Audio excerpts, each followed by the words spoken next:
Excuse me everyone. Argent! I'm listening. Ok, je pense que j'ai chopé votre attention. Dans tout milieu sportif, il y a de l'argent. Surtout à haut niveau. Vu qu'on parle d'argent, vous n'êtes pas sans savoir que sur CS, il existe des skins. Quoi? Vous ne saviez pas?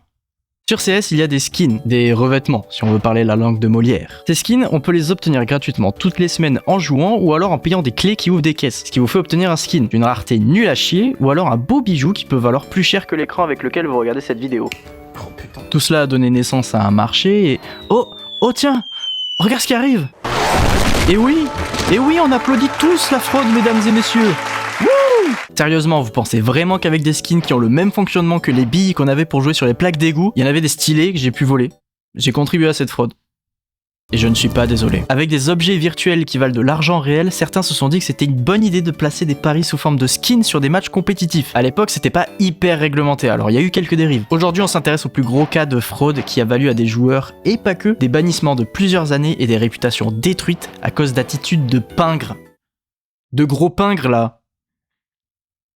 Espèce de pingre.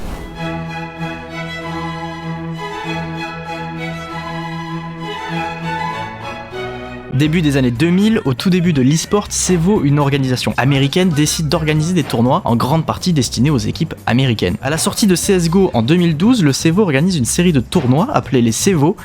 Ouais, ils sont pas fait chier pour le nom. Tous ces tournois se déroulent en Amérique du Nord jusqu'à 2015 où ils ouvriront leur tournoi aux équipes européennes. Enfin bref, on va pas aller plus loin là-dessus, nous on va s'intéresser qu'à la saison 5. Le tournoi est divisé en 3 parties. Un group stage où les équipes s'affrontent une par une, comme une ligue en fait, et les playoffs pour désigner les 4 équipes qui joueront les finals. Dans ce tournoi, on va retrouver des équipes nord-américaines, avec des noms que vous connaissez sûrement. Shroud, Skadoodle, j'ai parlé de lui dans ma dernière vidéo, Tariq qui a fini MVP du Major de Boston, allez voir ma vidéo s'il vous plaît, vraiment je vous en supplie. JDM64 et sa manière de jouer est discutable, et enfin Naf, le paresseux. Mais on n'est pas là pour parler des joueurs. Enfin, pas maintenant. Parmi les meilleures équipes de ce tournoi, on va retrouver Cloud9 et iBuyPower qui font partie des meilleures équipes internationales. Allez voir ma dernière vidéo, je vous en supplie. Transition parfaite pour vous parler d'iBuyPower. iBuyPower est une structure américaine qui domine un peu la scène de l'autre côté de l'Atlantique. Parmi les joueurs qui participent au tournoi, on retrouve Skadoodle qui a fini champion de Major. Promis, c'est la dernière fois, j'en parle dans ma dernière vidéo, je vous en supplie, allez la voir. Dazed, AZK, Steel et enfin Swag. Cette année-là, Swag obtiendra la 18e place du classement HLTV. C'est clairement l'un des meilleurs prospects des États-Unis dans un jeu majoritairement dominé par des équipes européennes. Et vu qu'on parle d'eux, on va s'intéresser à un seul de leurs matchs au cours du CEVO. Le reste c'est pas important. Il s'agit du match contre netcodeguides.com. Bon, on sait pas grand-chose à propos de netcodeguides.com, à part leur super site internet. Ah, vous allez comprendre pourquoi le site n'existe plus. Je vous le promets, restez jusqu'à la fin de la vidéo du coup. Bon alors le match, parce qu'on parle, mais on voit toujours pas de quoi tu parles JK. Oui, j'y viens. Il est 4h du matin, heure de Paris, le 21 août 2014 que démarre le 79e match du CEVO Professional Season 5. Qu'est-ce que je fais de ma vie putain? Déjà, on est sur Seasons. Vous connaissez pas? Moi non plus. Mais vous en faites pas, c'est pas grave. Bon, le pistol, rien d'intéressant. Non, je rigole. Je vais pas vous faire chier avec le match, on va juste regarder les moments qui nous intéressent. Déjà, ce fight est très bizarre de la part de Swag. Le placement est très chelou et une seule balle touche. Pour un joueur comme Swag, le meilleur joueur de l'équipe, c'est assez étrange. C'est pas pour être critique, mais pourquoi il met autant de temps à tirer? Il est peut-être pas sûr que ce soit un ennemi, c'était peut-être un chat. Chelou. T'entends le mec arriver, mais il réagit comme s'il savait pas qu'il était là. Le décalage aussi, il est chelou. Prochain truc suspect, attention, vous n'êtes pas prêts. Doesn't go for the shot. He's going to try and get the flank off. He's going to have two right there. Can they line up for him? What is he doing? Why did he hesitate so much? Doesn't matter. Has the CZ. Gets one. Mais quoi? Ouais, mon gros cul. Tu voulais lui mettre un coup de couteau. Oui, c'est ça. Ce clip est tellement bizarre que ça va être l'origine de suspicion. Enfin, on y reviendra. Are they really just going to wait the timeout right now? Is this really happening? Oh, Skadoodle! Pourquoi ils attendent 10 secondes avant la fin de la manche pour planter? Ils sont encerclés, ils n'essayent rien. Pas bouger, peut-être que le temps va s'arrêter, que les CT vont disparaître par magie, hein. Over to B, expecting it. AZK goes down, Steel is the next one in. One flash goes out, he's gonna peek, take down FNS. He saw JDM, can't get enough. AZK et Steel meurent et ont l'info que le site B est bien gardé. Pourquoi ils mettent 8 plombes à se rendre sur A? Ils savent que le site est clean. Ils perdent du temps et la retake des CT est plus simple et le fight de Dazed à la fin est bizarre. Mon dieu. And it's very weird to see Steel opting over Skadoodle. I don't know if Skadoodle's not feeling it right now or what is going on, but iBuyPower is definitely not playing like iBuyPower. Même les casters se rendent compte qu'il y a un truc qui cloche. Sur ce round-là, Steel joue au sniper, alors que c'est pas du tout son rôle. Et quand tu perds 9-2, la moindre des choses, c'est chacun à son poste, et chacun fait ce qu'il sait faire de mieux. And have hopes of being able to buy the last round. Bon, Dazed qui a 2 tensions qui va aider son pote 8 ans plus tard. Finally figuring out how to shoot again. Hazed is right there on top of him though. Maintenant Dazed qui lui saute dessus et AZK qui est pas foutu de prendre sa revanche sur un combat aussi simple que ça. Wrong player, that's gonna be swag. Can he get over there? Can't make any shots happen. Non, vas-y là, c'est trop suspect là, c'est trop suspect. Comment c'est possible de rater un truc pareil? And not even rust, maybe it's just jet lag. I don't know, but yeah, they are not performing how they should be. Obviously. Alors oui, le caster essaie de leur trouver des excuses en parlant d'un jet lag, puisque les joueurs ont joué une semaine plus tôt à Cologne, mais ça n'excuse pas ses actions de merde. Oui voilà, je le dis, de la merde, du caca. Bon, ce match est très suspect. Alors qu'iBuyPower est considéré comme une des meilleures équipes d'Amérique, ils ont joué mal. Très mal. Vraiment mal.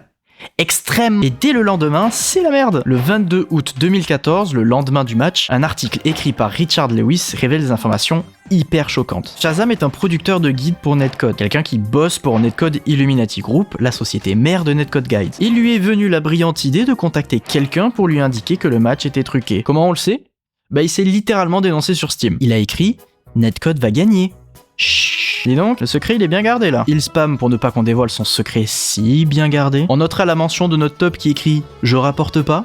Le truc trop bête c'est que Shazam était au courant que la source écrivait des articles. Frère, tu viens littéralement de donner le bâton pour te faire battre. La source écrit « Pourquoi ils font ça? Pour des skins ?» Et Shazam répond « Mec, bien sûr, tu t'amuses devant le match? J'aime bien la montée de panique. C'est pas bien mec. What the fuck, dis rien, what the fuck, juste dis rien. » Le doublage jeu de tracteur en français. Dans l'article, l'auteur mentionne que Shazam refuse de s'expliquer sur ses screens. Il y a aussi un truc marrant. Dazed, joueur de iBuyPower, est copropriétaire de Netcode Illuminati. Un bon conflit d'intérêts qui régale les papilles. En début d'année 2015, le 16 janvier, un deuxième article fait surface. Cette fois-ci, c'est croustillant. L'ex-copine de D-Born, un des joueurs de Torque, une équipe nord-américaine, a lâché une bonne quantité de screens qui correspond à une discussion avec D-Born qui admet être au courant du match fixing et qu'il a parié pour les joueurs. Il a aussi lâché le nom de Cud, un gars qui fait des paris tout aussi douteux, et il admet aussi avoir participé à d'autres match fixing. Il faut savoir qu'en parallèle, CSGO Lounge, la plateforme de paris, fait son enquête de son côté pour retrouver les personnes en lien avec le scandale. Cud, seulement, a escroqué plus de 10 000 $. Et tout ça, ça a détruit des carrières. Pourquoi, me direz-vous? Le 26 janvier 2015, soit 10 jours après les révélations de l'ex-copine de D-Born, Valve, les développeurs de Counter-Strike et sponsors principaux des majors, les tournois les plus prisés de la scène Counter-Strike, décident de publier sur le blog officiel de Counter-Strike un article nommé Intégrité et Fair Play, dans lequel Valve annonce bannir formellement 7 personnes de tout système ou circuit sponsorisé par Valve. On y retrouve 4 des 5 joueurs d'iBuyPower, Dazed, Swag, AZK et Steel. On retrouve aussi 2 personnes mentionnées dans les conversations du deuxième article, D-Born et Cud, ainsi qu'une dernière personne, Casey Foster, le fondateur de Netcode Guide, qui a été balancé par Shazam après que Casey Foster lui ait indiqué de changer son pari sur le match parce qu'il savait qu'il allait être truqué. Cet article fait énormément de bruit à l'international. Après ça, les joueurs ont aussi été bannis de l'ESL, DreamHack et la E-League, des organisateurs très connus à l'époque. De plus, Valve publiera un an plus tard que ces bannissements sont permanents. Aujourd'hui, c'est différent. On est plus de 10 ans après et des choses se sont passées pour chaque joueur. Skadoodle, seul joueur non banni d'iBuyPower, jouera pour Cloud9 et remportera un major avec eux. Regarde ma dernière vidéo, tu comprendras. Swag a aussi été signé pour Cloud9, mais pas en tant que joueur, mais en tant que stand-in et streamer. Des streams au cours duquel il joue, mais il assistera aussi de jeunes joueurs à devenir meilleurs sur le jeu. Certains autres joueurs ont trouvé refuge chez d'autres éditeurs. AZK jouera sur Overwatch et Steel jouera pour 100 Thieves sur Valorant. Le jeu du diable. Avant d'avoir la sage décision de revenir sur CS chez ESL du côté de la production. Et enfin, la scène nord-américaine a pris extrêmement cher. Seulement quelques équipes ont su garder la tête haute. Team Liquid par exemple qui remportera un grand slam en 2019 et Cloud9 qui gagnera le major en 2018. J'en parle dans ma dernière vidéo. En conclusion de cette vidéo, jouez pas au con. Et encore moins sur le dos des personnes qui vous apprécient. Si t'as aimé cette vidéo, tu peux liker, t'abonner et partager. Et si ça t'intéresse, tu peux aller mater ma dernière vidéo sur le seul major remporté par les Américains. Je crois que j'en ai pas parlé dans cette vidéo.